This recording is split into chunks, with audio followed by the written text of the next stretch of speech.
Friday ஸ்பெஷலாக mutton சுக்கா செஞ்சுருந்தேன். ரொம்பவே சூப்பராக வந்திருந்துச்சு. நான் சொன்ன மாதிரி புது குக்கரில் தான் ட்ரை பண்ணியிருந்தேன். ரொம்பவே சூப்பராக வந்திருந்துச்சு. ஸோ வாஷ்லாம் பண்ணி முடிச்சதுக்கப்புறம் இன்றைக்கி நாங்கள் 1/2 kg மட்டன் தான் எடுத்திருந்தோம். அதுக்கு தேவையான இன்க்ரீடியன்ஸ் என்னென்னு பார்த்தீங்கன்னா, ஒரு பெரிய சைஸ் டொமேட்டோ எடுத்திருந்தேன். அதே சைஸ் அளவுக்கு வெங்காயமும் எடுத்திருந்தேன். கொரியாண்டர் லீவ்ஸ், மென்ட் லீவ்ஸ், ஒரு 4 பச்சை மிளகா, லெமன் வந்து லாஸ்ட்டில் ஆட் பண்ணிக்கலாம். கீழே தான் நான் எல்லாமே ட்ரை பண்ணியிருந்தேன். யூஸ்வலாக செய்கிற மெத்தட் தான். ஆனியன் நல்லா கலர் சேஞ்ச் ஆன உடனே இஞ்சி பூண்டு பேஸ்ட் ஆட் பண்ணிவிட்டு கோல்டன் ப்ரௌன் ஆன ஸ்டேஜில் நம்ம கிட்ட இருக்கிற மட்டனும் ஆட் பண்ணி விட்டுருங்க.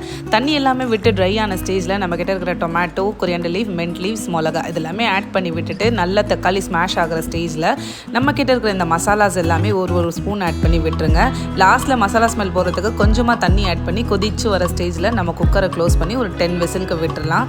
ஸோ 10 விசில் விட்டதுக்கப்புறம் பார்த்திங்கன்னா இந்த மாதிரி தண்ணி இருக்கும். உங்களுக்கு எவ்வளோ ட்ரையாக வேணுமோ அந்த அளவுக்கு நீங்கள் ட்ரை பண்ணிக்கலாம். ட்ரை பண்ணதுக்கப்புறம் லாஸ்ட்டாக பார்த்திங்கன்னா பெப்பர் ஆட் பண்ணிவிட்டு க்ளோஸ் பண்ணிவிடுங்க. யம்மியான நம்மளுக்கு மட்டன் சுக்கா ரெடி ஆகிடும். ஸோ நெக்ஸ்ட் வீடியோவில் பார்க்குறேன். அன்டில் தென் பாய்.